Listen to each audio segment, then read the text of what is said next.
My name is Michael Brad Bayless, and I am the founder of Bayless Healthcare. We at Bayless believe it is imperative that we improve our skill set as we move forward in exploring all of the boundaries of psychology and physical health. Grief and loss is something that we all experience within our lifetime. Today, we have Susie Wall, who is a licensed clinical social worker, talking about the areas of grief and loss.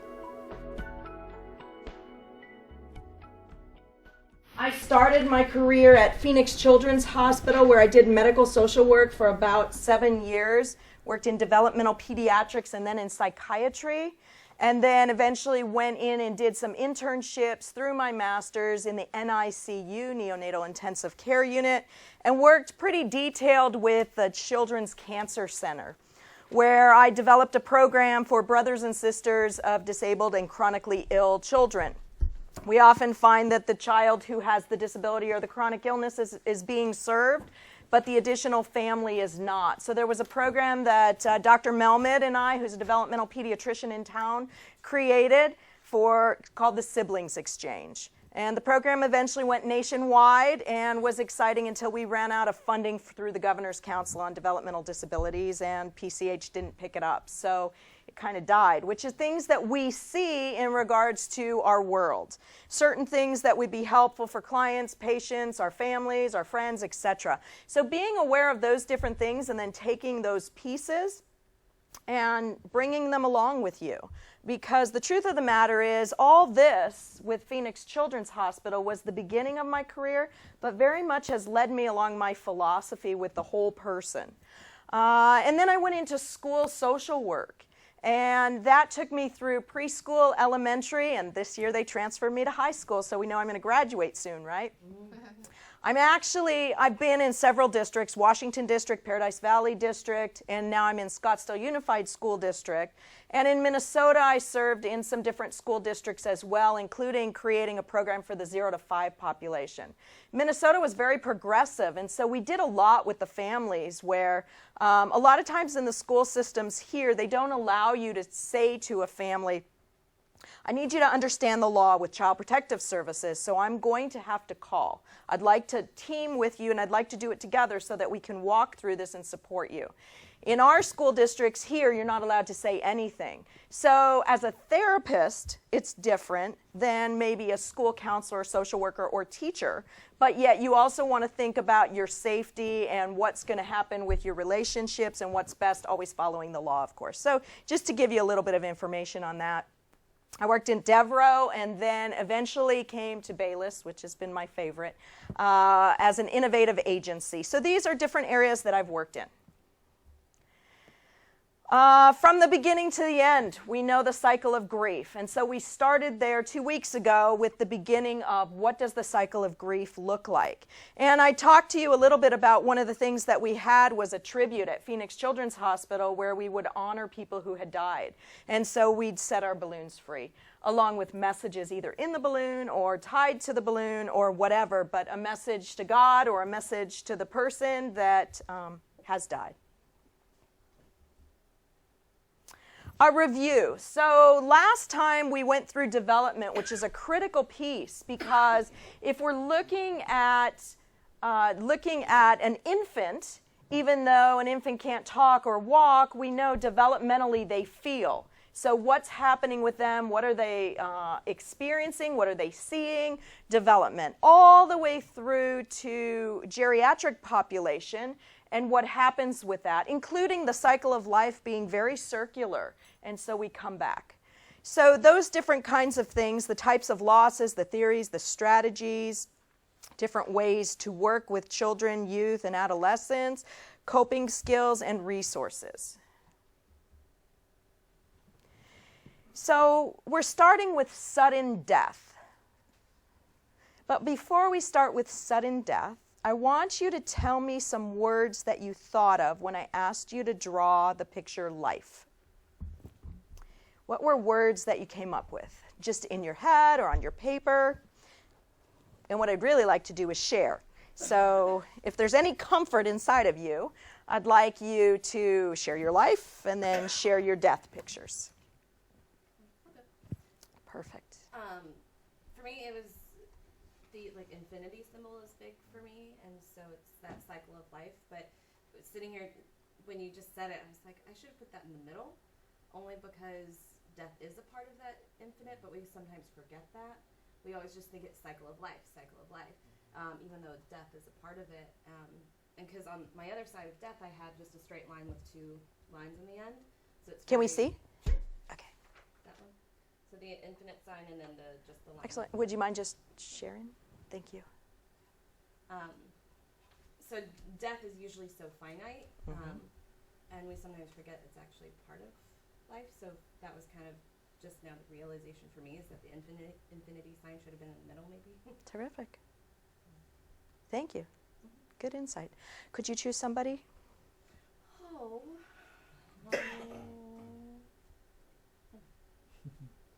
For life, I thought about being able to interact with people. Like little stick figures of people talking to each other. I thought about with life, you're able to have goals and hopes that you can pursue. While in death, I thought about, like a coffin, that's definite. But also thought about maybe family members, great grandparents, or if you think about your ancestors, they're mostly all dead, but they still represent memories that you can hold on to and move forward. Terrific. You. Thank you. I just basically for life put a cell and then used a caterpillar, then a butterfly. There's constant changes. We all go through this development, whether it's humans or nature or animals, and life keeps moving. So it doesn't stop. And then for death, life still continues even though death occurs.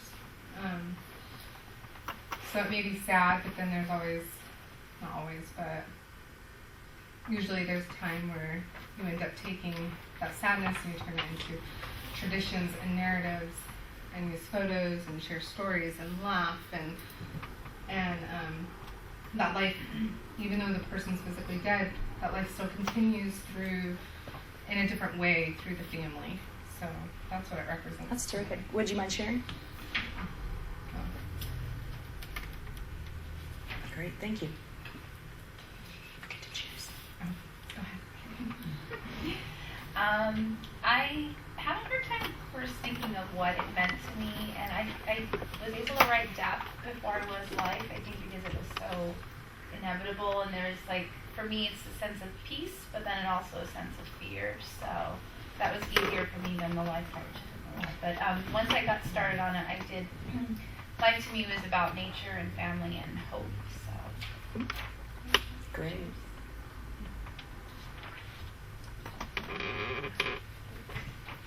And so life is about growth and beauty, and I see death as the immediate word that comes to mind is destruction. So it's an end, and I don't see it as beautiful. So that's my own personal take on it. I know that. So I have a tulip, and it's budding, so it's growing, and then death is the tulip, and it's dying and all withering. Mm-hmm. Thank you. I thought I wasn't really creative this morning. This is my picture.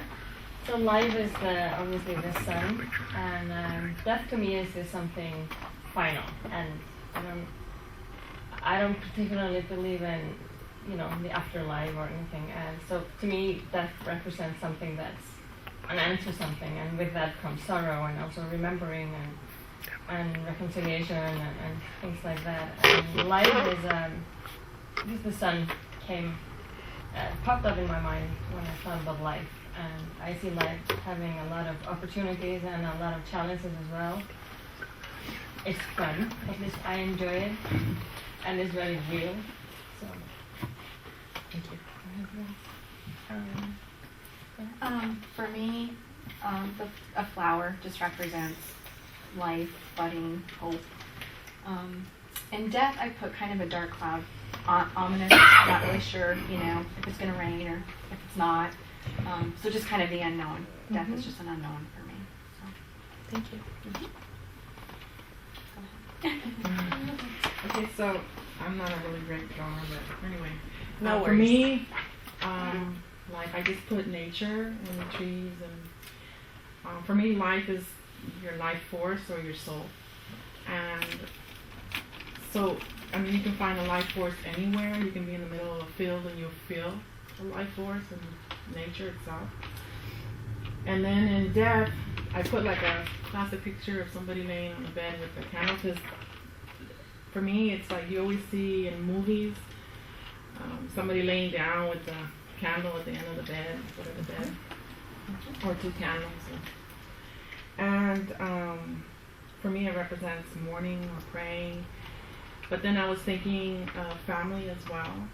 And this weekend, for example, I was thinking of my grandmother that passed away like 20 years ago, and then my father who recently passed, and the two of them are in the picture with me, and I was thinking how nice that they're there.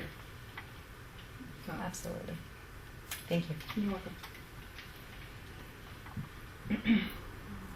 Want to choose somebody else? Oh.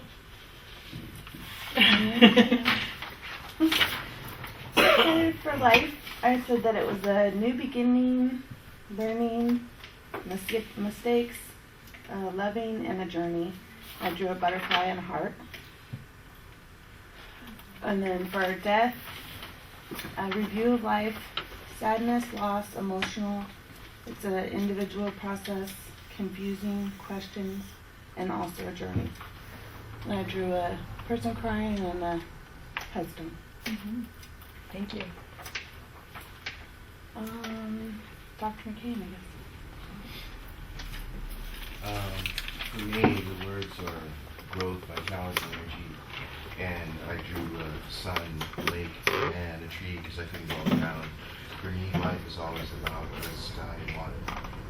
It's probably part of my Native American influences from way back. And death for me, I kind of put purposely like a, what do you call it, a headstone that looks like a door. Because it's about mystery. I have ending on one side, beginning on the other side, transition underneath. So it kind of fits with what you're saying. It's a part of the life cycle, but it's a mystery. So I don't see it as being an ending, maybe a beginning, something in the middle, but mostly a gateway to something that's a mystery. I love mysteries. Thank you. Sarah. Skipped all this. No, you're just our great ending. So in life, I kind of like a lot of people, I guess, through nature, trees, clouds, the sun. I have learning, challenge, family, explore. And then on the death side, I have someone crying. I also have family on the death side too, because I think death brings families together. Fear, memories, the end, and then I also have a question mark. So I think there's a lot of unknown and mystery surrounding death. Great, thank you. So I appreciate you doing that. A couple questions. How many of you have had somebody close in your life die? Okay, and how many are family? It would be a family member. Okay, somebody who lived with you. Okay, and how many had a close friend or acquaintance or teacher? Okay, how many have had more than 5 deaths where they knew somebody pretty well that has died? And this is very much what you find with children and youth as well. And it was shocking, I think, initially, but some of the different questions with, have you ever experienced anybody in jail? You have a huge amount of hands go up. In almost every area. Same with death and loss, divorce, right? And so these are all pieces to grief and loss. How many of you are comfortable talking about the word death? Okay. And for those of you that are comfortable, tell me how you got there. What do you think happened?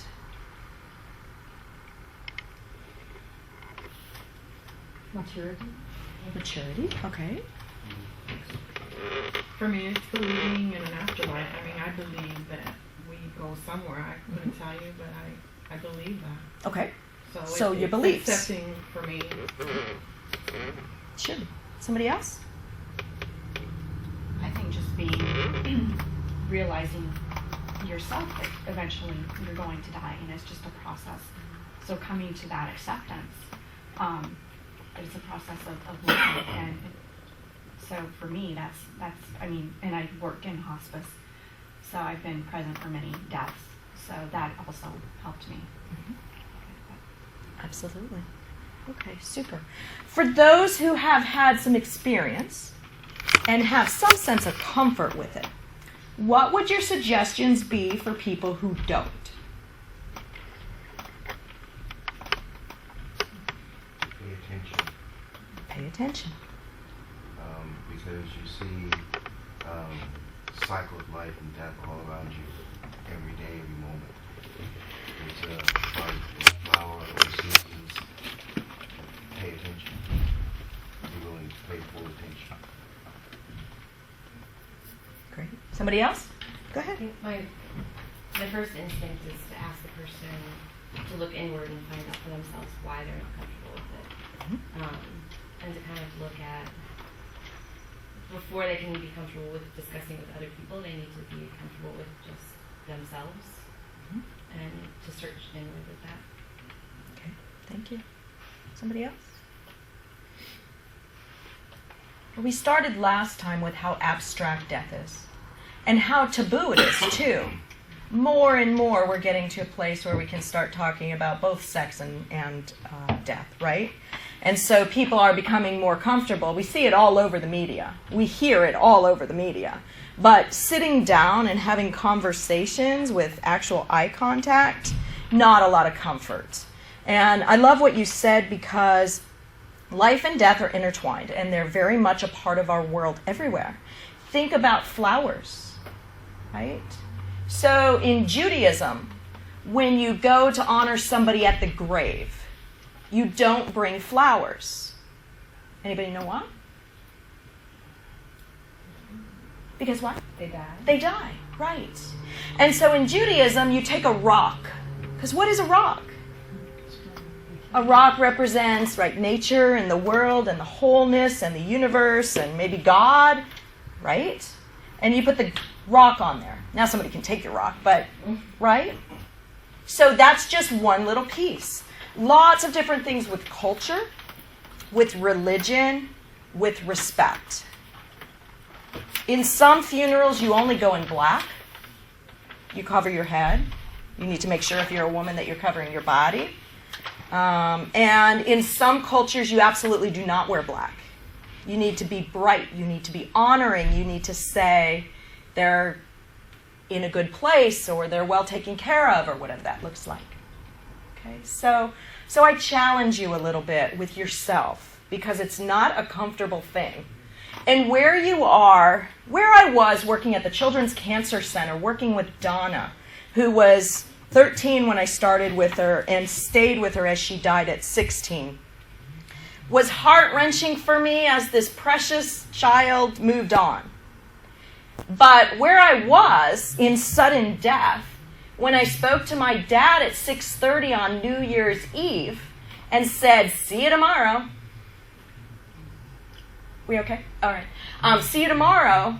And then at 9:45, got a call that something bad had happened and I needed to get to the hospital now. Is sudden.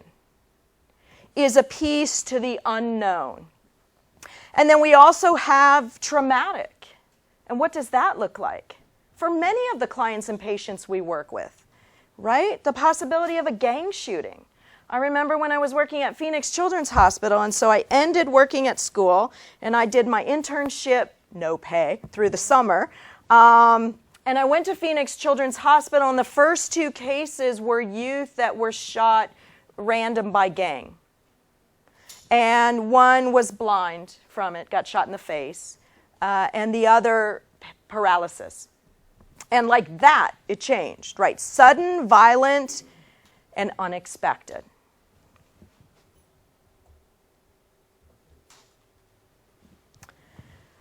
So someone who could appear to be in good health at one point may rapidly change and things happen. And so what we say is that death occurring within 24 hours, of course, would be the unknown. Somebody going on life support. What's life support?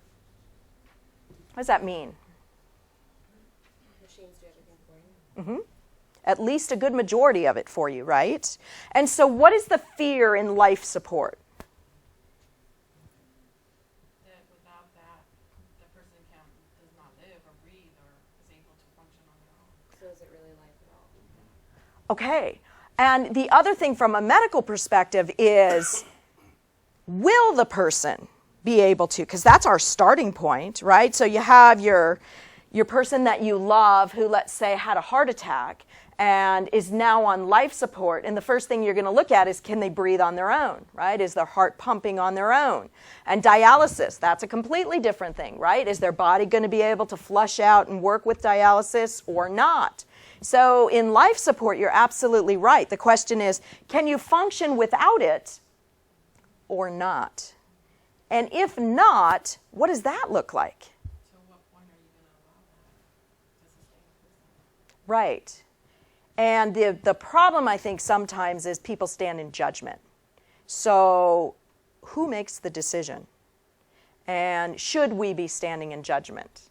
And you never know what's going to happen if you walked in those shoes. We all think we sort of would know, but when it happens, completely different. I would say probably before my dad died, with people that I knew either as acquaintances or close, I would say probably 50 to 100 deaths. And I studied under grief and loss with Dr. Wren from U of A.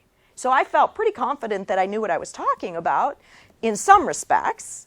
And yet when he died, completely different. And the roles that your family takes on, very different too, right? Your dynamics depend on personalities, how people react, what happened at the time, their stress level, are they sober or not, right? All those kinds of things. What type of tragedy have they been through? So when we think of sudden death, drowning, suffocation, smothering, burns, these are all different components of that. And the unexpectedness of it. Dying from a drug overdose. I was at a meeting last week in a school district and somebody said, do you realize this is the first year in 5 years we haven't heard about a teen dying from overdose yet? 5 years. Oops, did that do that wrong? Okay.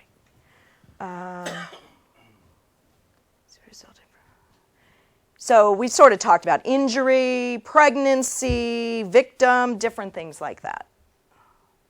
Types of contagious diseases. What would a contagious disease maybe be?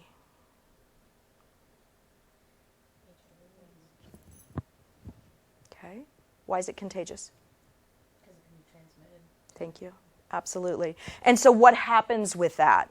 And then also prematurity or stillborn infants, back to the neonatal intensive care unit. And what are the examiners looking at? What's happened to the baby? We talked a little bit last time about what that was like. Specifically for me, when I'd been told that my family's going to be a family, it's going to be different from my husband and I, and when I walked out of the hospital, I didn't have my child. He instead, bless you, was in NICU, right? So different things that come with that. And the homicide and the suicide and the hanging and the gunshots and the wounds. Lots and lots of different areas. So traumatic events can be much more difficult to recover from. And think about your world and how difficult that is for our clients that we see, where they're at and what they're able to process, and maybe what their diagnosis is too, right? Because if they're not stable in their own life right now, either through meds, through therapy, through family support, whatever, then how are they going to be processing this? And how do we somehow help them be able to be calm and start to move towards stability? What do we need to be looking at? It could be a psych referral, right, for possibility of medication. It could be getting permission to talk to spouse or sister or daughter. So thinking about some of those different kinds of things.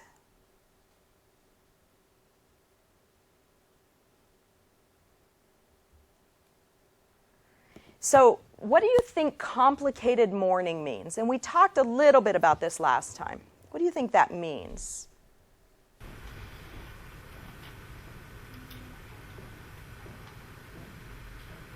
Maybe when you become stuck in the process of grieving. Great word, yeah. You're stuck. And so what would that mean?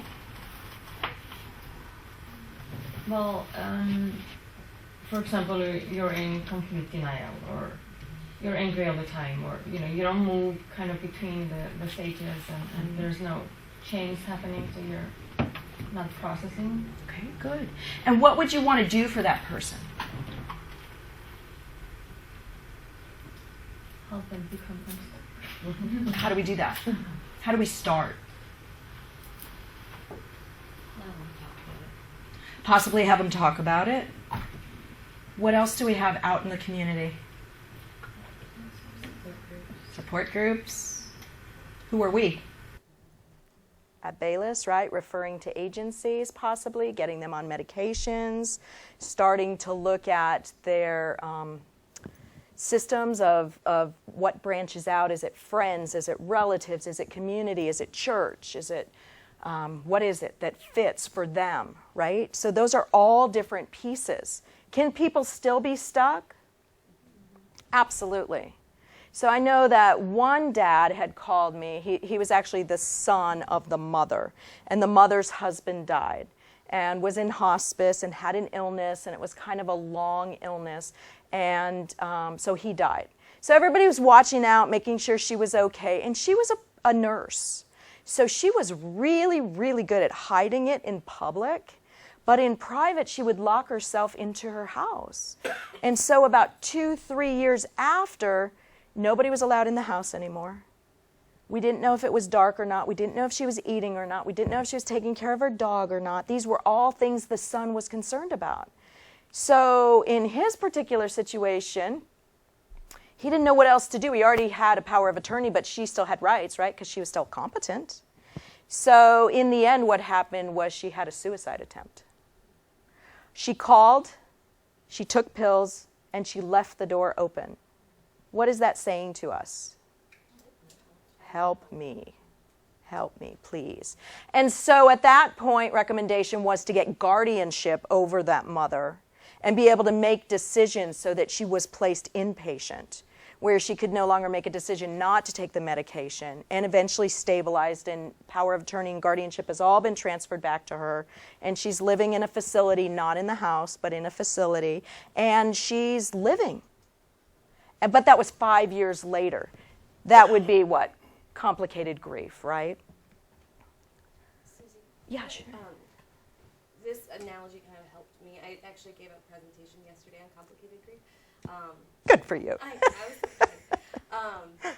And a friend of mine, she works with, she runs a support group for grief and loss for kids, and they have a grief wheel of all the different stages of grief. And so she helps the kids understand, like, everyone suffers from grief. It just depends on where you are on the wheel. And I like the analogy of getting stuck in the grief of you get a flat tire. And no matter where you are on the wheel, you can get a flat tire. And so you have to help kind of build that tire back up so that you can just keep going back in the wheel. Excellent. That analogy helped me. Yeah, absolutely. And if you want, I do have a sheet that's a grief loop. It goes around. I can show it to you at the end. I didn't take it out, but it's in my file. So if some of those things are helpful, and you have clients that it might be a resource in visualizing it and talking it through, we can certainly provide that for you guys too. So the other thing about sudden kinds of things, traumatic kinds of things, is the abnormalities where kids are born with different things, where preventative medical care was not able to be received, where children have lived in poverty and there's nobody that we can take them to, or they're undocumented, so we can't get them the medical care that they need. With chronic health, exposure to environmental hazards, those different areas. So I don't think I told this story. If I did, tell me. But About 5 years ago, I got a call from the principal about a death. Did I tell you guys this? Okay. So it's the middle of the summer, so I'm not working at the school, and I get a call from the principal that there's just been a horrific car accident. There were 8 people in the car. It was over by the school area, and out of the 8, 5 people are dead. 2 of the survivors that are left, in addition to the other, will be our students. Okay. So can I please help? So I go down to Maricopa County and I talk to the social worker and I find out 1, they're undocumented. 2, they don't know their parents and brother have died. 3, the oldest child is now in 7th grade and has sustained injuries such as clavicle bone, arm, pelvis, leg, extensive surgeries. The youngest is in 4th grade. She is paralyzed from the chest down. Issues: legal, documentation, medical, insurance, care, language barrier Hispanic, although they did speak English. And so there were a whole lot of different dynamics. So what do? Well, together we found out that there's Shriners Hospital in California that services clients who have spinal cord damage. And so we were able to do a lot of negotiation and in the end get her air evac there. Complications? Kids don't know their parents are dead, or do they? 4th grader became a selective mute. What's that? No longer able to communicate verbally, exactly, or could, right? Relationships. The one person in her life that was stable, she had to go, right? And then the girl who was here, who needed the surgeries, did recover injury-wise, but not emotionally. And so clinically, she wanted to do whatever it would take to suffer. Because in her eyes, she was the only one that didn't sustain death or permanency. Precious child. So last year she visited me at the end of the year, and she's now 17, and she's now married with a baby. The girl who has paralysis is now able to self-catheterize on her own, is back in school, wheelchair-bound, did so much with the strength of her arms that it's basically from the waist down. So it was damaged but not severed. And we got them medical care through 21 years of age. Do we have some major factors there?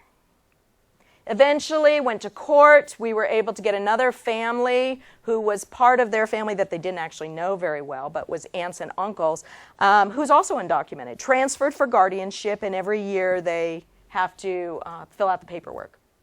So lots of things that you can do, but horrendous. Think about development at 4th grade. What are the losses she has? Let's go through it. What are they? What's one? Parents have died. What else? Siblings. 4-year-old, right. 4-year-old brother died. What else? School. Changes in school. She can't even go to school, right? She's hospital bound. So she goes to school in the hospital in another state, right? What else do we have? Lots of health and mobility. Excellent. Lots of health and mobility, right? And we know, just in talking to our clients, when you take certain medications, things happen with the body, right? All of a sudden, I'm constipated, or I have diarrhea, or I have a constant headache, or I can't sleep, right? So all different dynamics.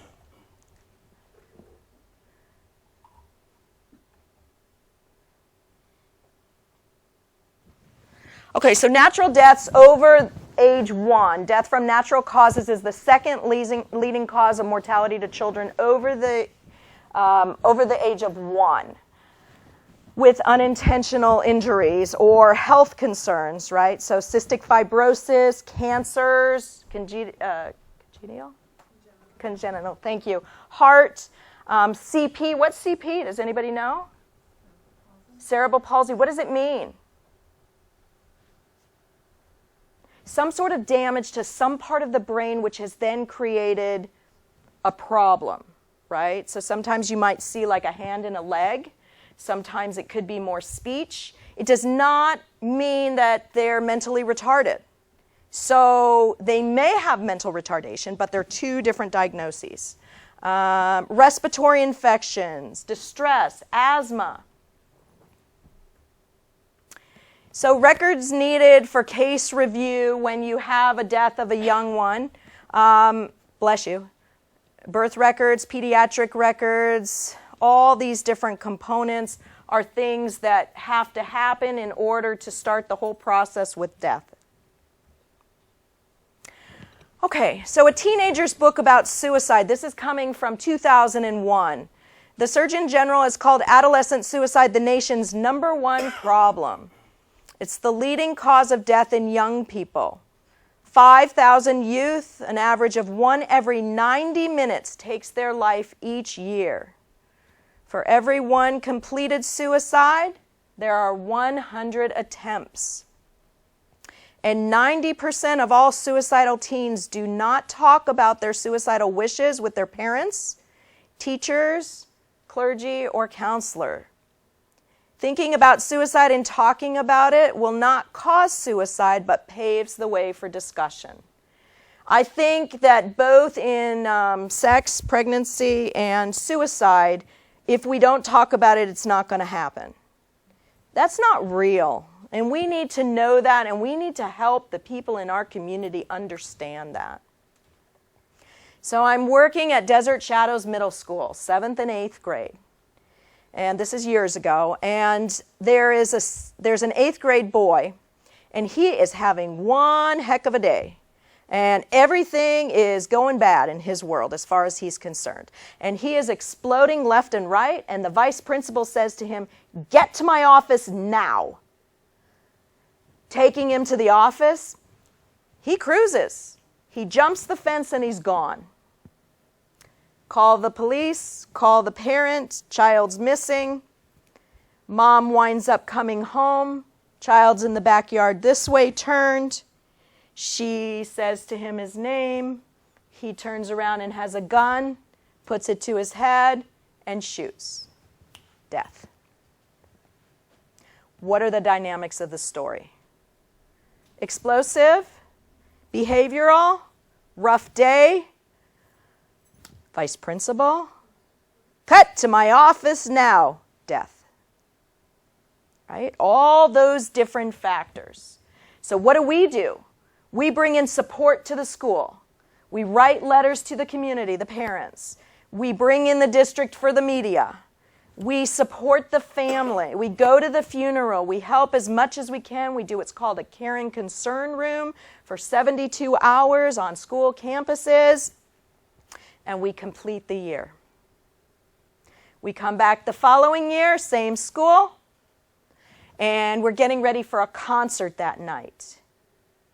And it's at 7 o'clock. We get a phone call. One of the girls, while the mom went out, stood on the table, wrapped the fan cord around her neck, and killed herself. Second death, friends of the boy. Complicated grief, complicated system. Can we do it again as providers? Yeah, we think we can. We're supporting one another. We're talking with grief and loss. We're debriefing. We've got resources in. We bring in a little bit more support. And we have the caring concern room. We talk about preciousness of life. 1 month later, third copycat hung from the fan. And all the resources, the psychologists, the social workers, the counselors, the principals, the teachers crash. It is no longer possible for us to do much. And so we are now embedded in that grief and loss in a whole different way. We call in outside supports, and we get support. That particular school system is affluent. So in the end, we don't need to keep social workers. Eliminate, and they let 15 of us go. So what does all that mean? It's a very denying community.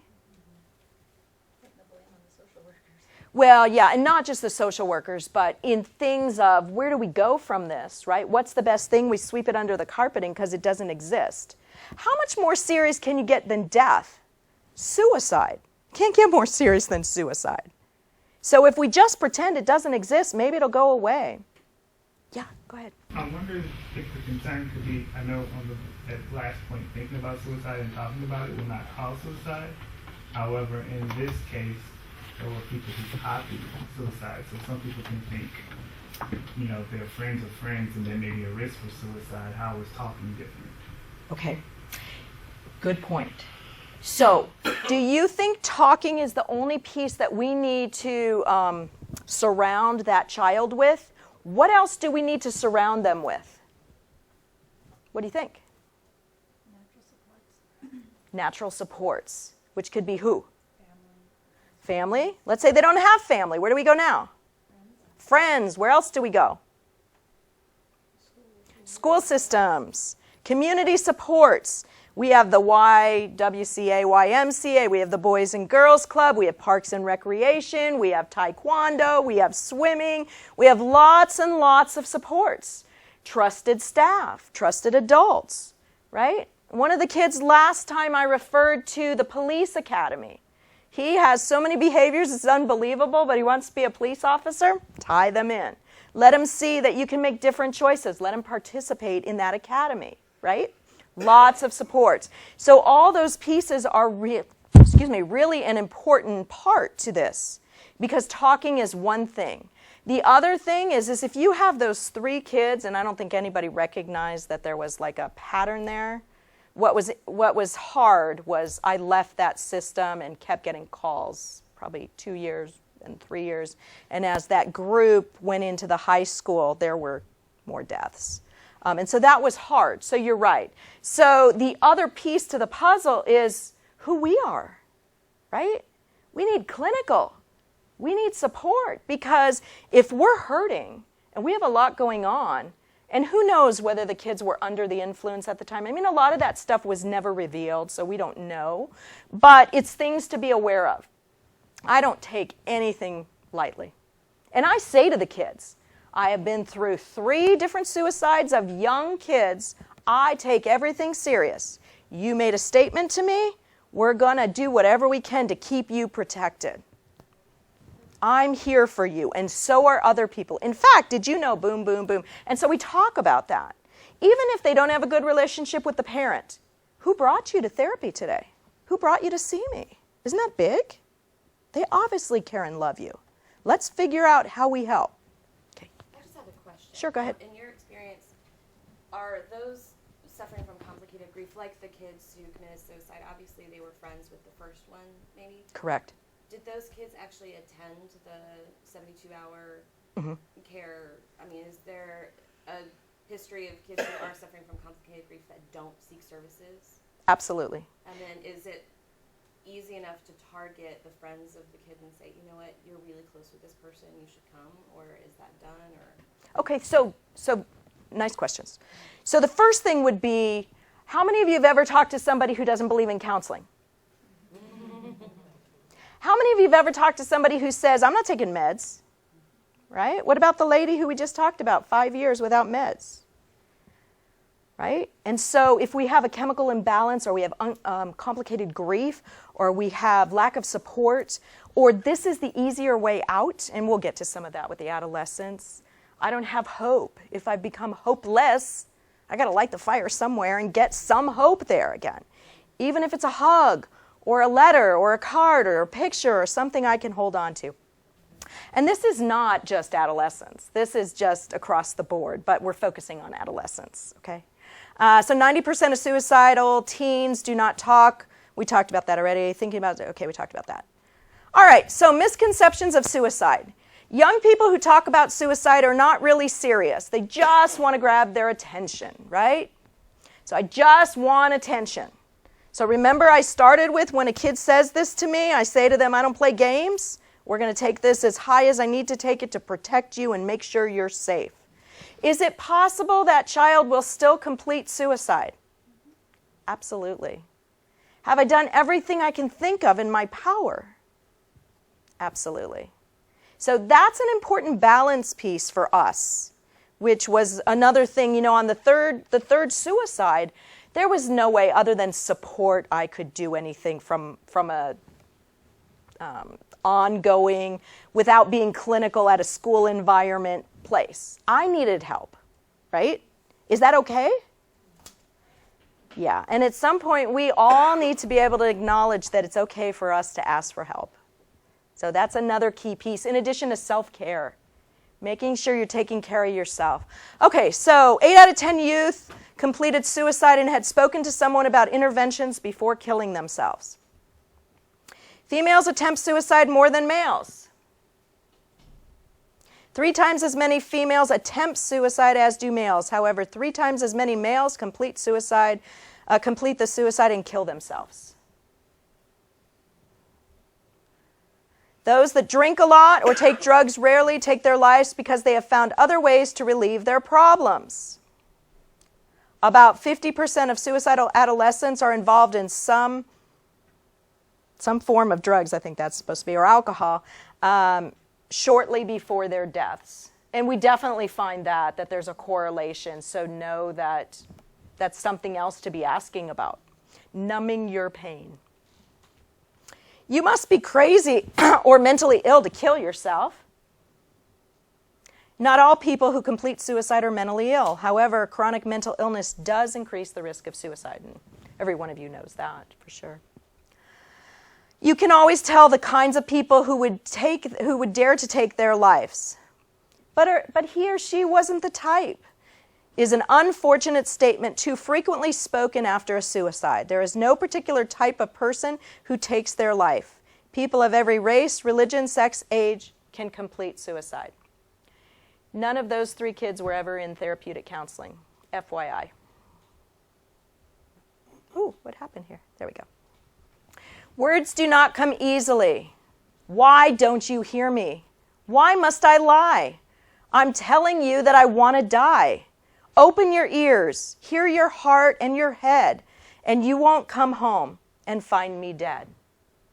So the other piece that we see a lot with adolescents and youth is their poetry, their stories, their drawings. Remember the door was left open after the phone call? The cry for help. Recognizing danger signs. Almost all young people offer up signs. Don't ignore them. Oh, they're only a little depressed. They just broke up with their girlfriend or boyfriend. I know they're smoking a little pot. It's not that big of a deal. So they drank my alcohol. What's the problem? Okay, being aware of this. Previous suicide attempts. Have they attempted before? Verbal comments, emotional and behavioral changes.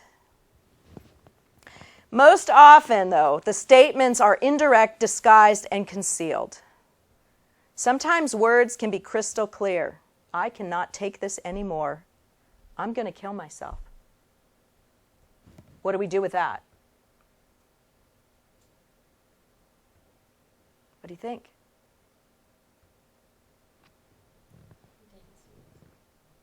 How do we start? Well, let's find out. Danger signals. Most often the statements can be indiscreet, disguised, and concealed. At one point they had said that males are more lethal with what they use as their means for suicide, but more and more they're saying it's mixed. We do find that girls are likely to, use a knife or take pills or but you saw the hanging of themselves versus the gun, things like that. I want to go to sleep and never wake up. They'll be sorry when I'm gone. And you hear that one a lot. They'll be sorry when I'm gone. Well, let's help them know what you're feeling now. Let's help them understand why you want them to be sorry, right? You don't need to go anywhere to make that happen. Let's start by talking. Nothing matters to me anymore.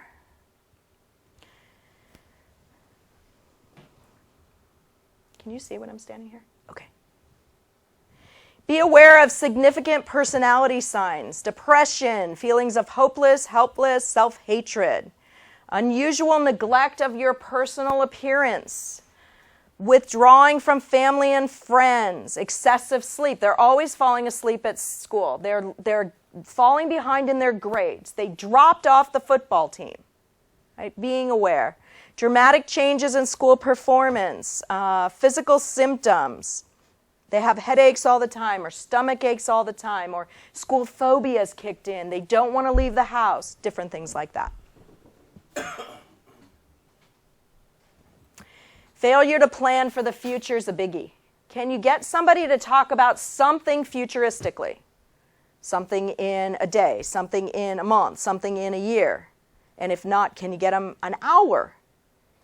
And what do you need to do to protect that person? Do we need to call in the crisis mobile team? Do we need to get them to an inpatient hospital to have them assessed?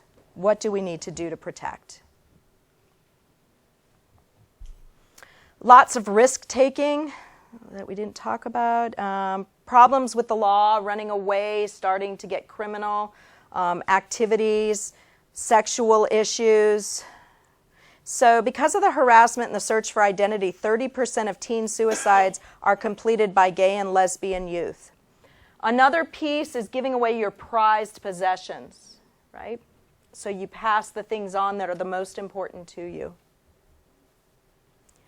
We made fun of Tim. Some kids would hit him and call him a fag. Who could understand how lonely and tortured he must have been because of the way we acted? Tim killed himself. And now it's too late to realize the terrible thing we did to him. Maybe he would still be alive, if only. Think this is happening in our world? Absolutely. More and more high schools are putting some supports and some systems in place, but yet there's still a lot of conflict. We also have PFLAG, if you're not familiar with PFLAG, another good community resources. Parents, lesbians, and gays, I think is what it is, PFLAG. But it's a good resource. You can look them up online. They have a lot of support for the whole gamut.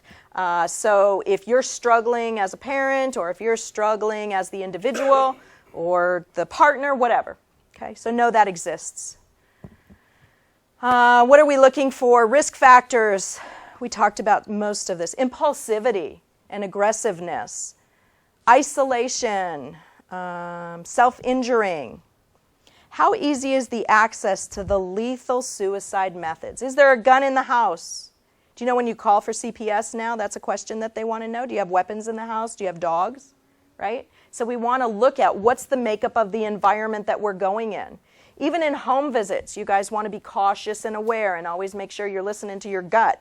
Is this a safe place? Am I okay? So what is happening in the environment, and what do we need to prevent or get rid of or lock up? So talk is the best prevention, an open and accepting attitude. So if they say something that we don't go, you were what? Right? So we need to try to stay some blank face, and we need to be supportive and get as much as we can from them. Encouraging the person to talk about their life, about their relationships, about their school, about their thoughts, about the suicide. And if you find that somebody has a connection, like let's say you're working with a parent and the parent is afraid, we want to find out who has the best connection with that young person or the person in the facility, because we want to do connections with these people. We want to plug different people in that they feel most comfortable. And if it's not us, do your best not to take it personally. It's really not a personal attack on you. It's getting them to a stable place. So help whatever area you need to bring this child or adult to a safe place. So there are many paths to suicide. And as you can see, these are all different areas that we want to talk about, right? So is there some sort of genetic? Is there a father or a mother or grandparents where there's a history? What is actually going on through this? With sex, race, age? Did something happen at a certain time? Do we need to be aware of that? Their values, beliefs, and religion. Well, now the lady had a stroke, and she can no longer get to her church. And there's nobody that can drive her anymore because she's not Altex, Arizona Long-Term Care. She's Magellan. And so they've taken the rides away. And we no longer have the funding to provide transportation to get her to her support. So she's in her house by herself the majority of time when a caregiver isn't there. What does life look like for that, right? So we want to try to provide these supports. So is there a neighbor? Is there somebody from the church? Is there some way to make these things happen in these people's world? Culture. How does all this fit together? Loss of a parent, child abuse. So different things that we might look on at a biological, and then a personal and psychological, and then environmental. Are there patterns that we're seeing where the client or the patient is more depressed in the spring or at holidays? This is a really critical time for people right now, holidays, because we're supposed to be joyous and we're supposed to celebrate on New Year's Eve, but not everybody is going to be celebrating. And people have lots of reasons for whatever's happened in their world. So we need to support them. So seasons of the year. Geography. Are they living far away? Are they by themselves? Who can they call on or depend on? And then what kinds of things have happened in their world, their triggers? So was there a divorce? Is there some sort of previous death? Was there an arrest? Unemployment's huge right now, so people are really struggling, and they're feeling pressure for buying presents for the kids or the family and paying their bills, and there's no break anywhere. We used to say to families, okay, well, maybe if you cut back a little bit on gas this week, you could maybe make it up next week and just cut back on this type of food and maybe go to the dollar store. Well, you don't even buy things for $1 anymore at the dollar store, right? Everything is expensive, and it's hard to make things fit and work. And the food shelves are depleted, and it just goes on and on. So an awareness of all these different factors in helping people make their world as stable as it can be. And then illness. What does illness look like for families without insurance? I'm not going to the hospital, there's no way. So they regress. Now they're going to the hospital because the paramedics are in the house now to take them. Right? And so maybe because of their situation, they can't get on access. And so they either make too much or they're undocumented or something. So now we still don't have insurance. And so what's going to happen to me? And then any major losses.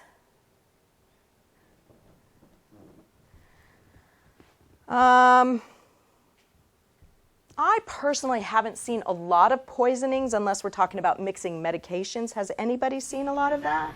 I did in the ER. I saw anything from drinking bleach to drinking like pesticide stuff. Okay. Gosh, you name it. There were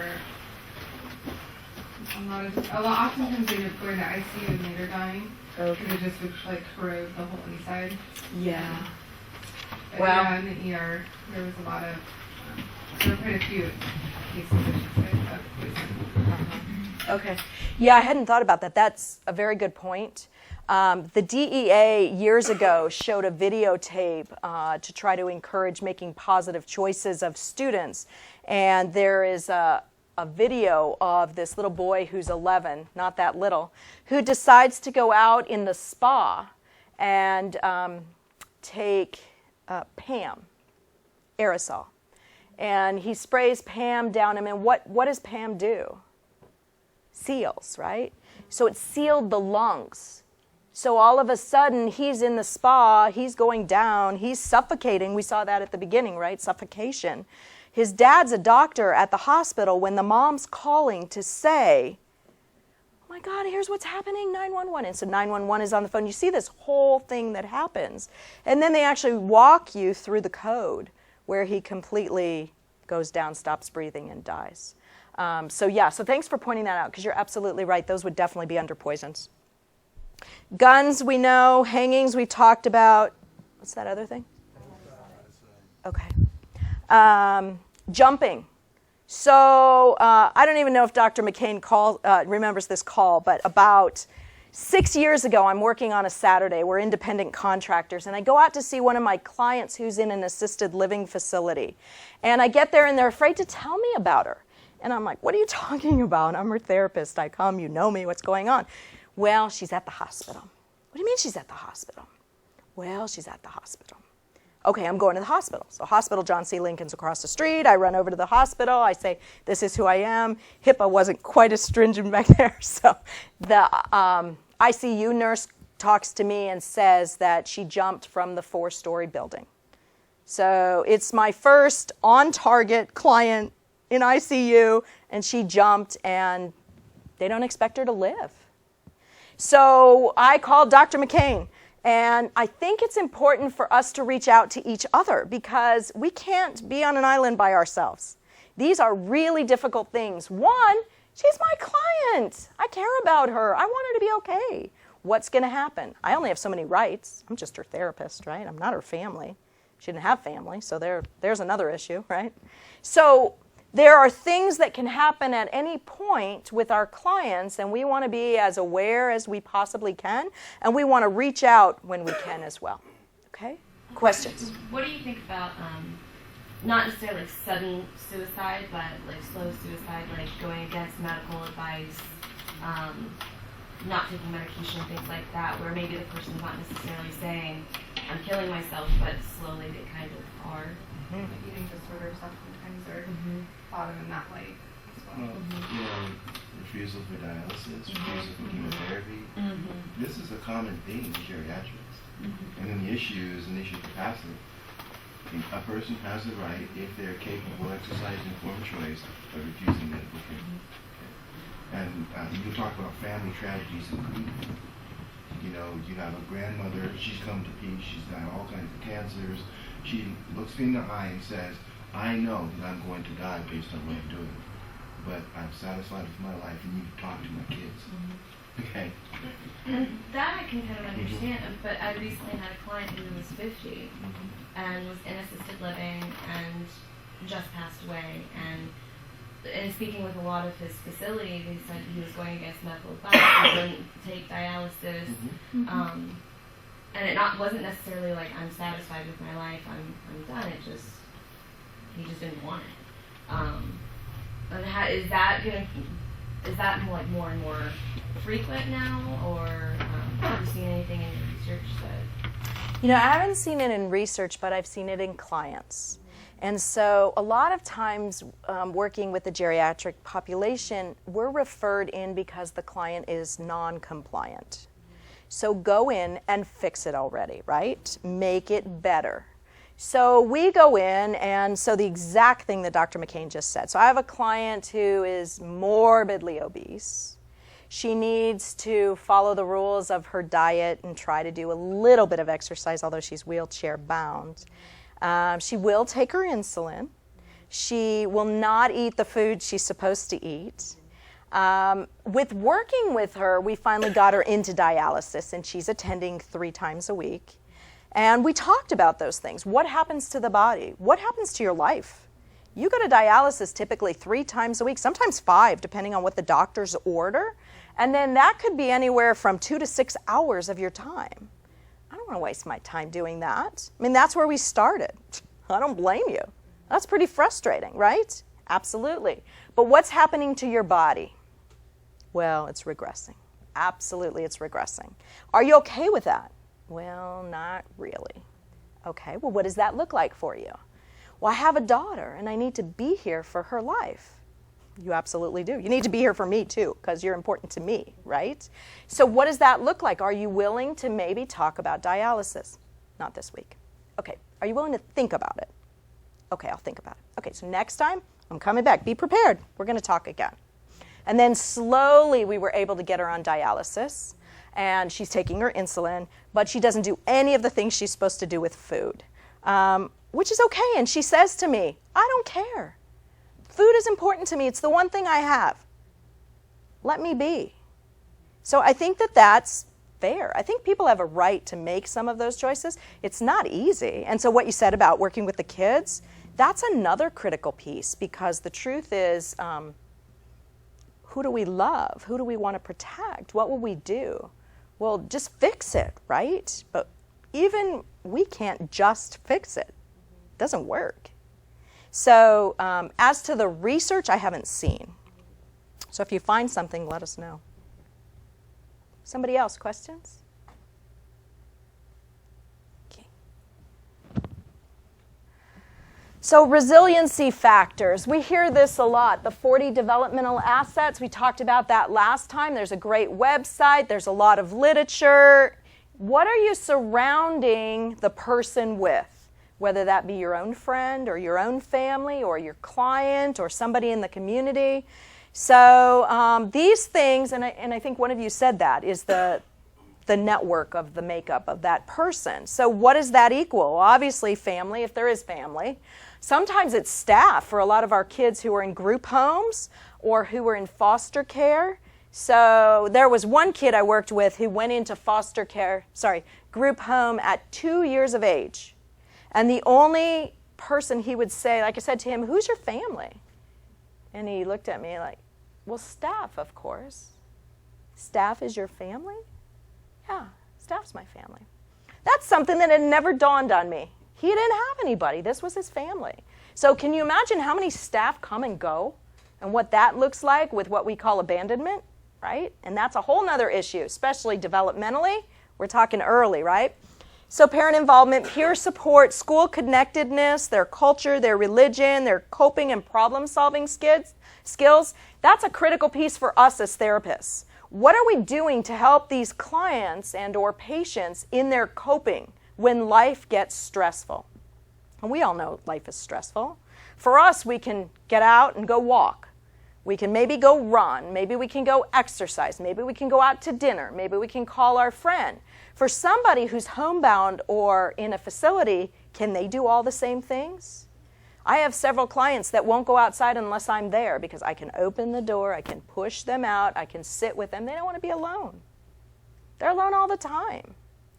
So think about it. You pulled them from their house where they had their spouse or not, they had their kids or not, they had all the things that represented them, that was important to them, and now you put them in this room where they share it with another person who they didn't know. There's a curtain pulled.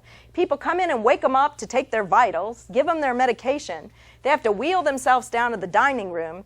They can maybe choose one of two meals, but they can't just say, I had one client over Thanksgiving, we talked about her favorite recipes. And then my challenge was to go home and make one of them. So I did. I made her corn souffle. And so the next time I see her, I'm going to talk to her about how successful was that corn souffle. Made her happy, made her smile. One of the first times I've seen her smile in a long time. She goes back to this. Her son committed suicide. First person she ever told other than the intimate family. It's another piece. You guys are very important in these people's worlds. Be aware. Ties to your neighborhood, feeling like you have a purpose. Access to medical and mental health.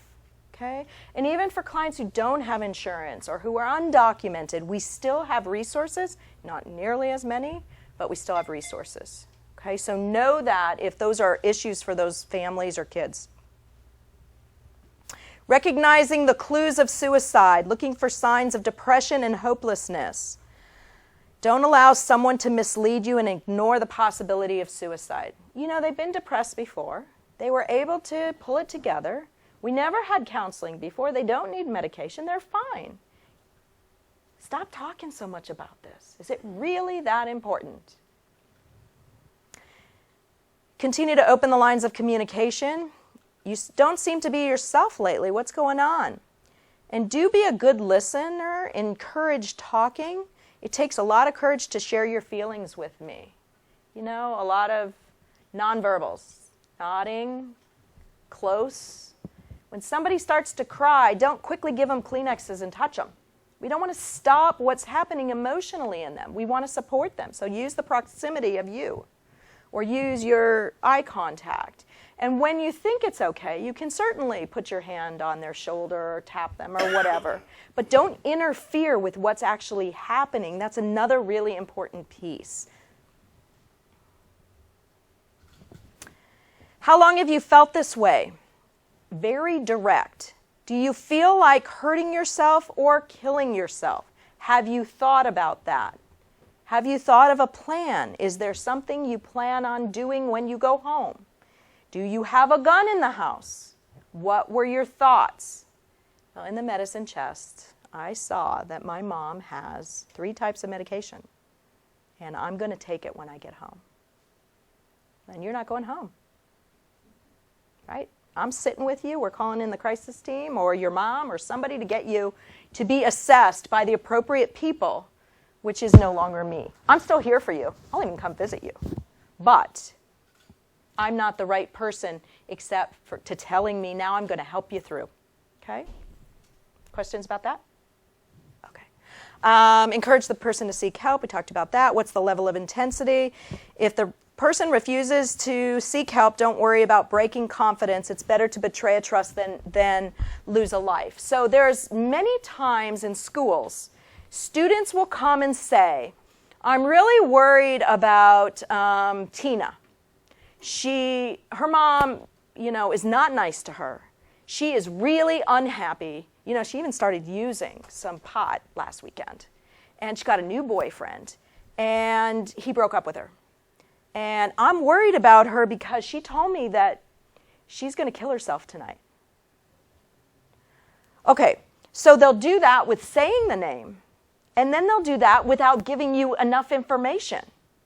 So that's when we talk to the students or the adults or whoever about there's a difference between having a friendship with someone who's alive and someone who's no longer alive. And I will do my best to try to repair that relationship after, but right now safety's everything. So how are we going to keep that person safe? And there's no way to make that promise. That's the first thing they want you to do. Promise you won't tell. Do you promise you won't tell?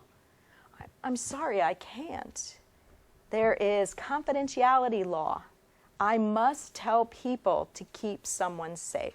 Fine, then I'm not telling you. Well, let's talk about that. Let's go on a walk, right? Get them out of the environment, take them on a walk, get them to start talking if you can, keep them with you, grab a drink of water, whatever it takes to let's see what we can do to get the information to protect the people.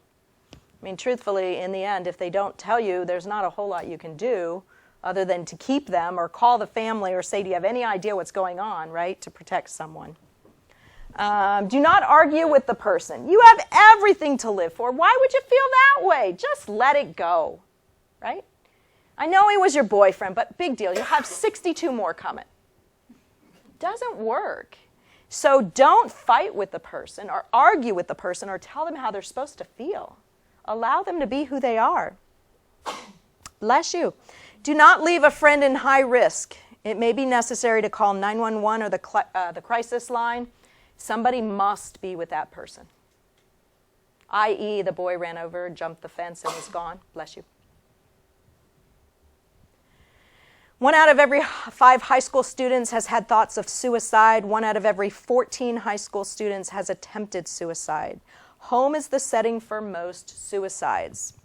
Gender differences. Boys kill themselves 4 times as often as girls. However, girls attempt suicide 3 times as often as boys. And then this man, Dr. Kevin Leahy, has written a book on high-risk teens that has a lot about the suicide information in it. No one knows why, but some explanations center around society's expectations of girls versus boys, right? Oh, I'm sorry. Leahy, he's down in Tucson. I used to run groups with him. Is that Lehman or Leahy? No, Leahy. Really? I've never met him. Yeah. That would be interesting. Great guy. Do you want me to go back or you're okay? Okay. All right. Oh, I went back anyway. Look at that. Okay, society teaches that boys are more stoic, to not complain about their problems, not rely on someone else. Boys don't admit that they can't handle some things, and they often feel alone and isolated. They usually make only one attempt, and that is often shooting themselves with permanence. So a lot of teachings need to happen with our boys. I know oftentimes there's the theory, big boys don't cry, and handle it like a man. I don't care that you're 7, right? Doesn't work that way. The reality is that we need to be sensitive to everybody. I don't care if you're male or female or what your culture is or if you're green. I don't care. The reality is that everybody's human. Everybody has emotions. Everybody has feelings, etc. Feelings and emotions. And we need to help them through that. Society teaches that girls are often more emotional and share their feelings. However, guns are still the #1 method for both boys and girls. And I actually didn't know that piece. I didn't know that girls were as high as boys now. So obviously more violence coming. One study found that the majority of teens who completed suicide were under the influence of drugs and or alcohol at the time. And I would say more and more studies are finding that. This said one study, so that's what I put. So boys healing from loss. What do we see? Increased withdrawal from relationships, problems with friendships, depleted or impulsive moods, a concentration on their weight or other physical symptoms, increased aggression, silliness, risk-taking, lower self-esteem, going to sleep, not caring, dropping out of all the things that were important to them.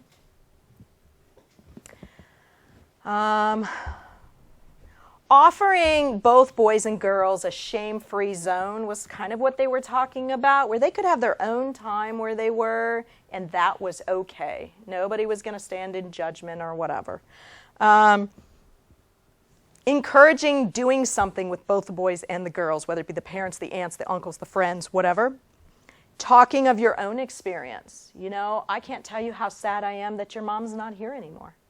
Breaks my heart. So one of the things I do that's helpful for me is I write in a journal, and I write some of my feelings, or I write stories, or I sit with the photographs and I look at those and I remember the memories, or I get out of the house and I take a walk. So giving healthy coping skills, teaching strategies, avoid shaming words. Why do you think you feel like that?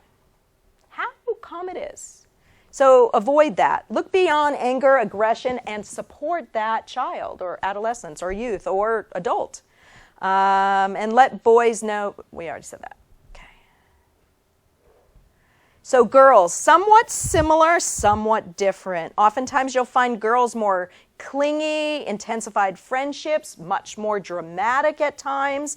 Sometimes they'll transfer right into, but my uncle died a year ago, and that reminded me of him, which is fine. We want to support with that. Pointing out their pain, increased crying and emotion, eating excessively for comfort or losing weight not eating, increased silliness or giggling, regression in behaviors. So, Mom, can't you just help me pick out my clothes today? Is that big of a deal right now? I don't know. Balance, right? If I'm doing it the rest of my life, yeah, that's a big deal. But for right now, when my child's struggling, let's help them. Let's see. So we talked about some of that. Different things. A lot of the girls will also do the drawings, the writings, the artwork, the singing, the performing. Listening to music is both. I once had I think she was a 6th grader whose brother died, and he was her world. And she came to me and said that she was afraid because she was forgetting his voice, she was forgetting what he looked like, and she didn't know what to do because he was such a part of her world. So we created things that were important to him and her. And she made, at the time, an audio tape of the music that he loved, and then she did a tribute book, a memory book. And so it was interesting because about a month and a half later, she started talking about she can hear his voice again, she can imagine him, she can see him. So she brought him back in. And I don't think that's unusual at all, especially with the shock and the denial and all the different feelings that, remember, are not straight. They're jagged edge, up and down.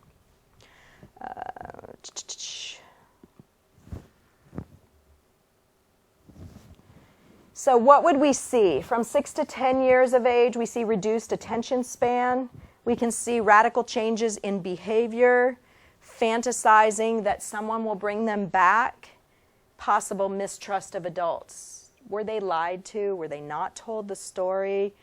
Did they find out? I was a big sister years and years ago, and the family was from India, and the father decided not to tell the boy and the girl that the mother had died back in India, and he didn't tell him until I came on board as the big sister, brother, big sister, and it was awful. It was awful.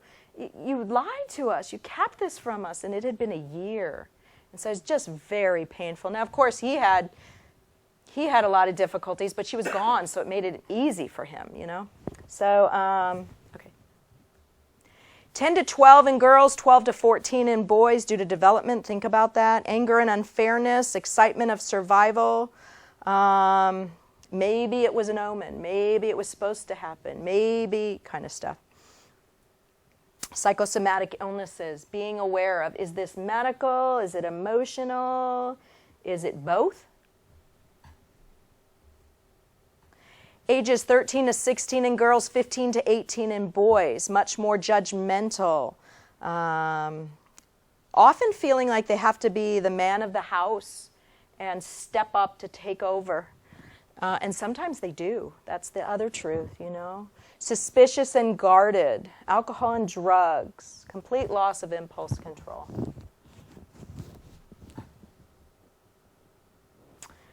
Short-term effects in crisis, frozen in place, shock, disorientation, and numb. So they just learned about it. And that's what's going to happen. We know shock comes first. Flight, the adrenaline is pumping, so the heart is racing, and maybe they're sweating, and they don't know what to do, and that anxiety's kicking in, and oh my gosh. And then pure exhaustion after they're done crying or after they've talked. That's the other thing. Or written. It's like a release, you know. So pure exhaustion, hopefully allowed to sleep at that point. So these are all different areas that we might see for denial and shock. We talked about the bargaining last time, sleep and eating. Persistent dreams and nightmares. What would you do with a client who's coming in talking about the dreams and the nightmares?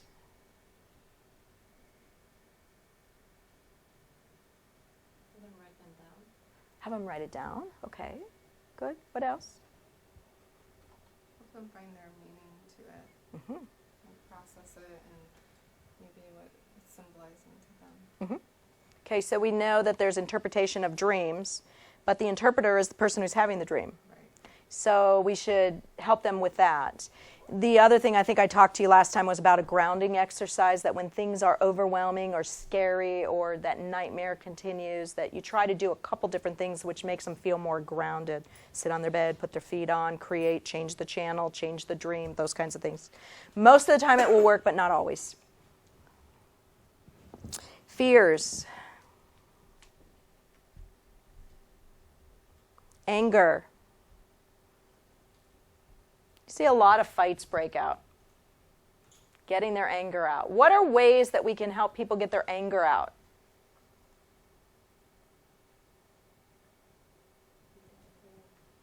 Beat on a pillow? Okay, what else? Sports? Great. What else?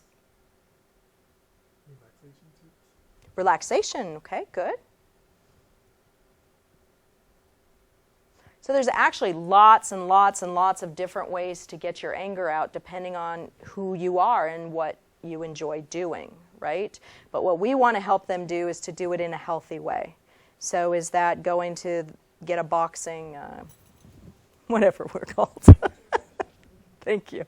Or is it that they're going to take a walk? Or is it they're going to go talk to their friend? Or are they going to write? Or play sports is another really good one. Sometimes performing, singing, playing the guitar, writing a song.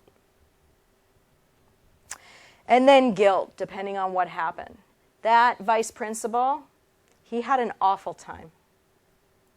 Because in his eyes, the kid wasn't doing what he was supposed to do. He was following through with his job, and yet his job created death in his eyes. And so how do we help with that? Because he's right. That's very much what happened. But did he pull the gun? Was he in the house? Was he the one that chose not to get him into clinical therapy? You know, so some of those things, trying to bring it back to maybe reality as much as we can. Difficult. So with depression, what are we seeing? Some very similar kinds of things.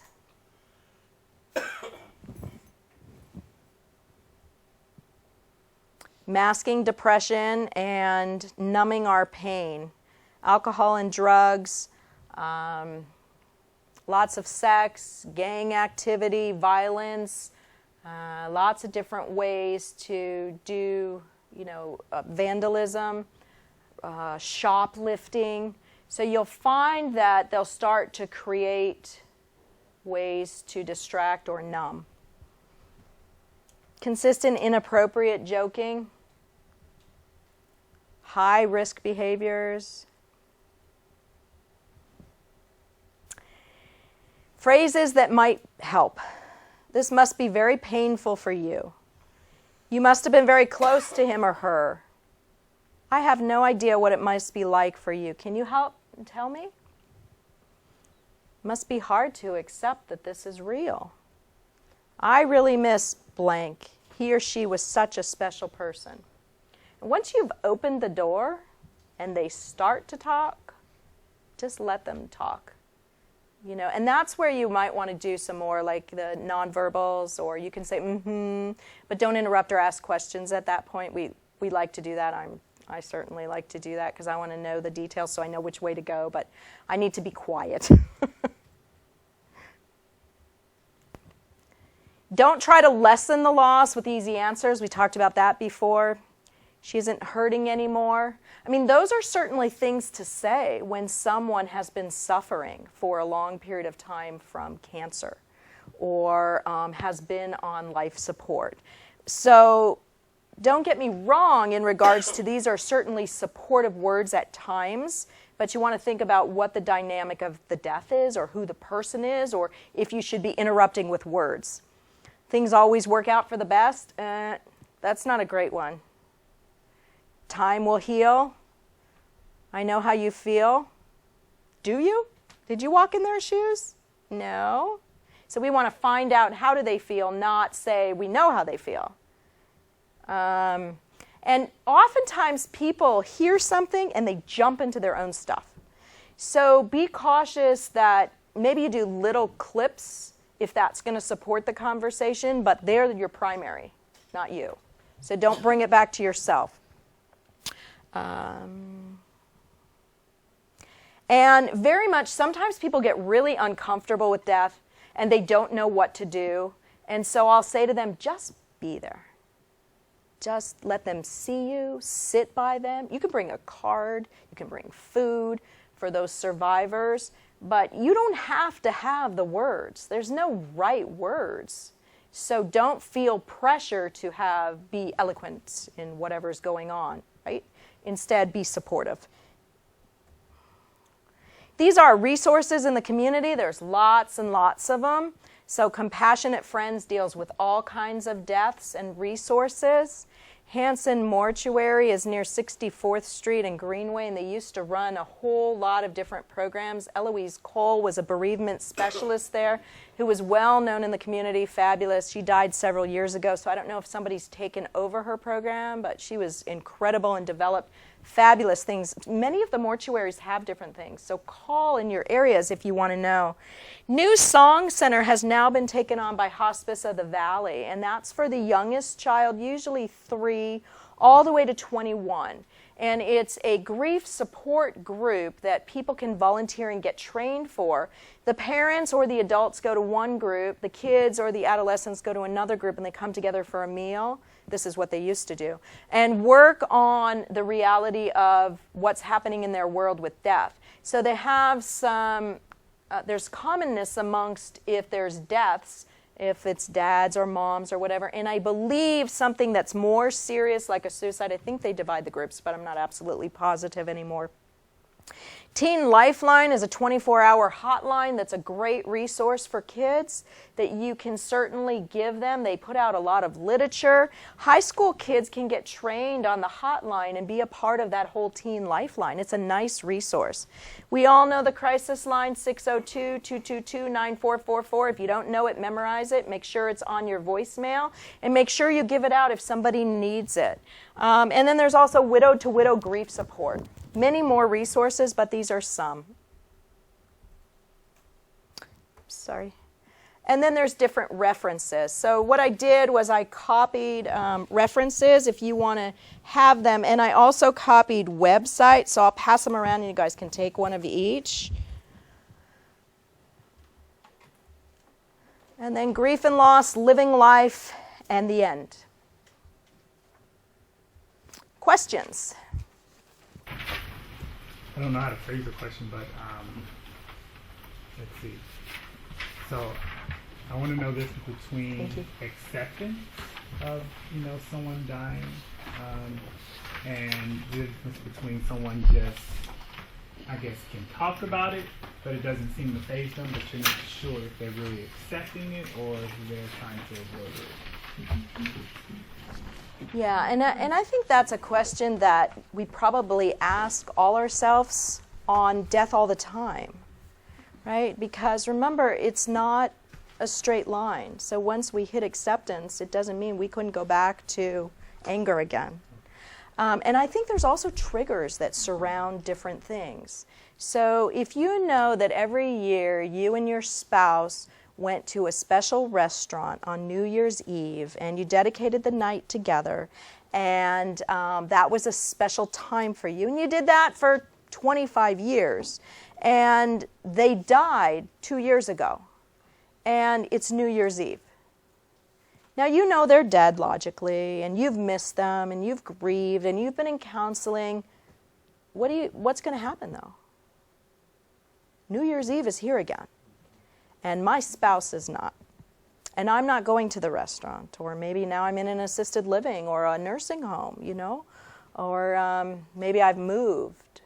Or another difficult one is parents of kids that have died from infancy all the way through, because you're not supposed to die before your kids, right? That's what we all know.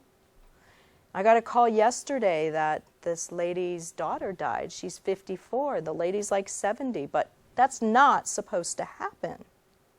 So I think that we can say we think we're in acceptance, or we're hoping to be in acceptance, or we are in acceptance, but I don't think it means that you can't come out. And I don't think that we ever don't say something like, God, why can't you just bring them back, right? It doesn't mean we're nutty, right? We're real, we're honest, we're genuine. And those are important pieces. So I think as long as you see you're going in the right direction. I had a dad once tell me, it's been 6 months, why can't she get over it? What? I don't care if it's 2 years or 3 years. I mean, if you really get over it, was that person important in your world? And does it mean you get over it? Or is it that you carry them in your heart or your head, or you have a picture of them, or what does that look like? Even if it was 25, 30 years ago, right? We all have grandparents, hopefully, or aunts or uncles that are older, or great, or whatever. Generations should continue. We should honor their memory, and how we honor their memory should depend on what fits for us. So is it going to the gravesite? Is it lighting a candle? Is it going to church or temple? Is it doing something culturally? Is it making their favorite cake? I made a birthday cake for my dad. My dad died. Psh, who cares? I ate the cake. Right? Is that bad? Is that wrong? What do you think? Is it? So I encourage people to come up with something in honoring that person, because the reality is they're important in their world, and as long as they're not having them eat dinner with them all the time and sleep with them, and it's in an unrealistic, unhealthy way, then having their pictures and having them be a part of their world while they continue to move on. My father-in-law didn't clean out his wife's clothes for 2 years. We were all worried. We really were, because we thought that that was kind of a long time. 3-year mark, he cleaned them all out. So it took him longer. Why is that bad or right or wrong? It's really not. It fit. He still practiced. He still was going to the hospital. He still became the medical chief. He still followed through with his boys. Do you know what I'm saying? So because he didn't clean out the closet, we were worried. He still was moving on. Wasn't stuck. Like the other person who was stuck in the house and we didn't know if she was eating or taking care of her dog or okay, right? And how do you deal with, I guess even like you talked about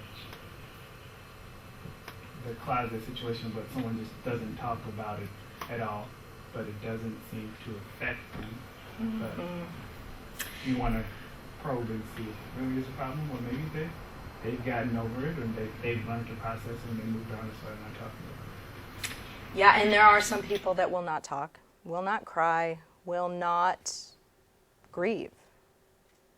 And, you know, I guess My concern for that is just, are they really not stuck? But at the same time, maybe they're not ready. Maybe they've done it in their own way.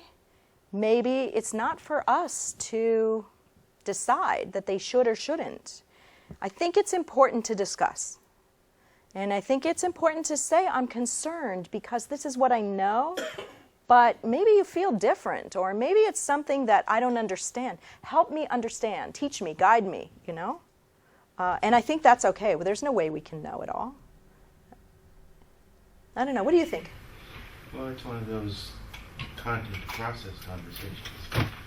We don't have to get into talk about the content of the laws, but the process of how they're handling it. Okay? And you can give people things to think about in terms of different possibilities. This could be a possibility. What do you think about that? Well, this could be a possibility. It could be possible that you've really dealt with this in a really complete way. What do you think about that? Okay. And then, what do you think about the possibility that this is not something that's dealt with, it's just too hard? See, the nice thing about being a therapist is it doesn't matter what the truth is. You get to explore all the possibilities. And what happens is, if I don't want to talk about something, the best way for me to get you off of it is to simply tell you it's not true. No, I'm not upset by that. Well, I guess we can't talk about it then. See, that's a conversation. Therapy is, well, that's one way to look at it, but what if this is happening? So think about, it's why, in supervision I even say, come up with the two extreme possibilities and have the person discuss both of them and see where the truth comes out. You don't have to know what the truth is, you just have to know the possibilities. If you think about therapy in that way, it's so liberating because everything is subject to just a conversation question. But you can get stuck in the content. Well, the person won't talk about it, okay? But you never get stuck with process. Like you said, let's take a look at what it might be happening here. Could be this, what do you think about that? Could be this, what do you think about that? What you'll find is often, by looking at the possibilities, you put the truth I don't want to talk about on the table, and then you see my reaction. One possibility I talk about very easily, oh, this and this and this, and then I say, what about this possibility? Well, why do you want to talk about that? Okay, and then did you just see what happened? When we were talking about this, things flowed. When we talked about this, something different happened. Let's talk about what that could mean. Okay? And I think what's important that you're saying is that being a clinician is not easy. First off, we're dealing with people's lives. And we're trying to support them, and we don't always have the answers. So we look to that person, or we go outside and we get support, which hopefully I've said several times. I mean, I've called Laura many times before as a therapist. I've talked to Dr. McCain many times before. I do my best to make sure I'm comfortable where I'm at, and when I'm not, I seek out. So my hope for you is that you get as much as you can from Bayless, but you constantly seek out, whether you've been in practice for 5 years or 50. I still have my network of people, therapists that I trained with, that I've known for 15 years.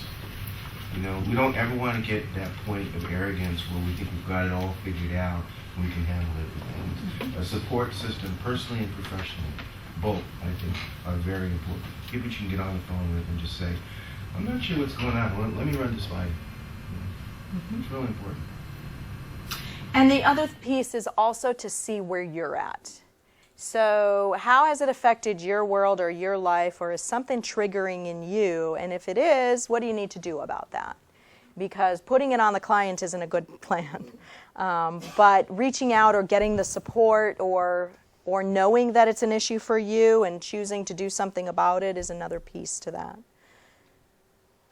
We all have struggles, so I think it's important. And whether that's that I'm just not comfortable talking about grief and loss, which is a huge component to therapy, whether it be about death or not, or really I've had some previous abuse in my own life and I need to work on that and resolve that, or at least cope with it.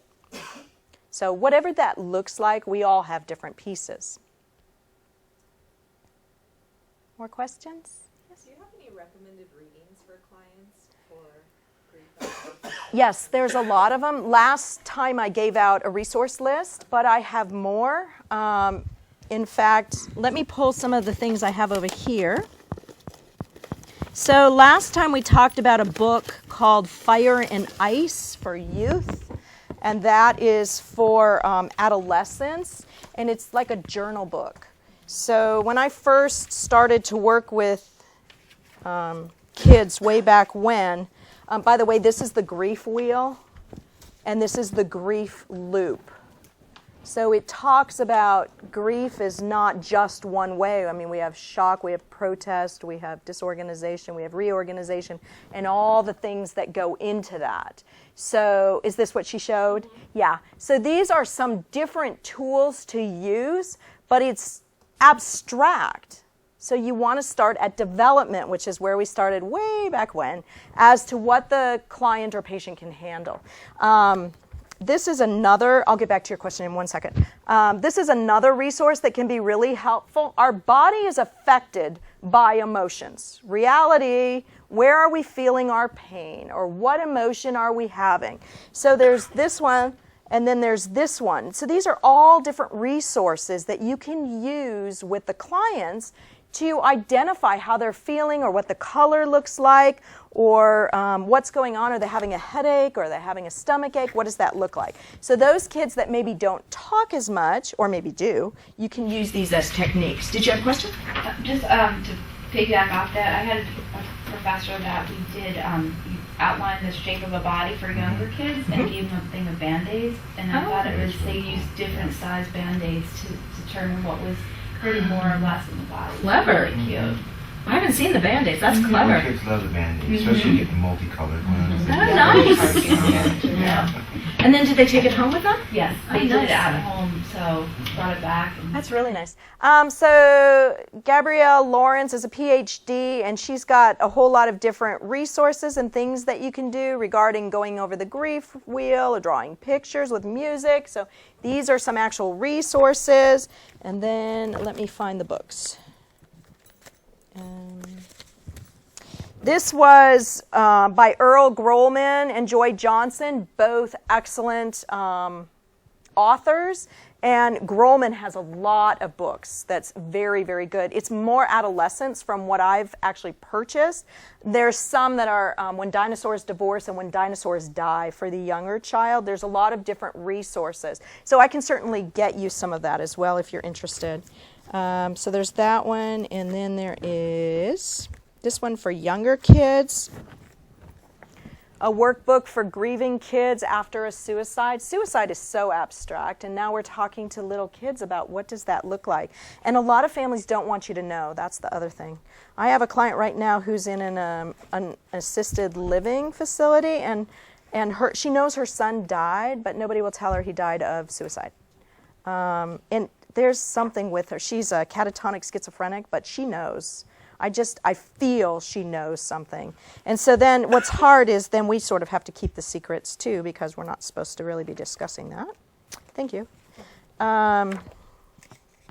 So because I purchased way back when the journals, I then copy it and leave it with, like I put the client's name on it or whatever. And this particular one is, so a very special person has died. I want to begin this journal describing who you were and what you meant to me.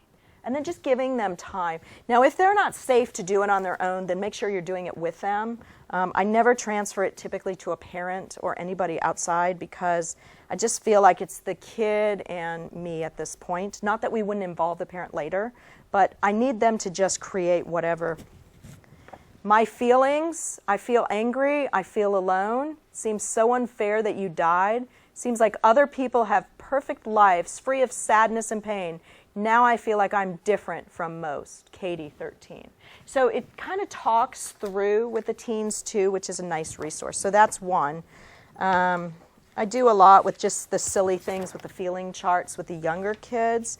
And then an actual most kids and youth don't know feelings. So feeling identification is typically a goal that I do almost with everybody. So then for the, the older child, more cognitively, we might go through, what do these words mean? What do they look like on your body, your face, your expressions? What do they feel like in your heart? What do they think about in your mind? And how are they played out in your world? So you might do some of that. This gets into more of the anger, the swallowing the feelings, the stuffing the feelings. What does that look like, right? I stuffed and I stuffed and I stuffed and I stuffed, and all of a sudden I barfed it up, right? So the emotion exploded, right? So I thought I had that other one. Oh yeah, here it is. And then for the littler kids, I typically will copy this for them when somebody we love dies. And then it walks through those different things, whether it was medically, so it's at a doctor, so we could talk about that doctor, he made all kinds of mistakes, and my mom died because of it. Okay, well, it gives you a whole starting point now, doesn't it? Just from a picture, right? So different resources like that, and then I'm out of it, but I'll make a copy. So this was what I gave last time for children. So this is books on bereavement for children. Does that help? More questions? Well, you've been a terrific audience. Thank you so much for your support, and keep me posted if there's something I can do for you. Have a good day.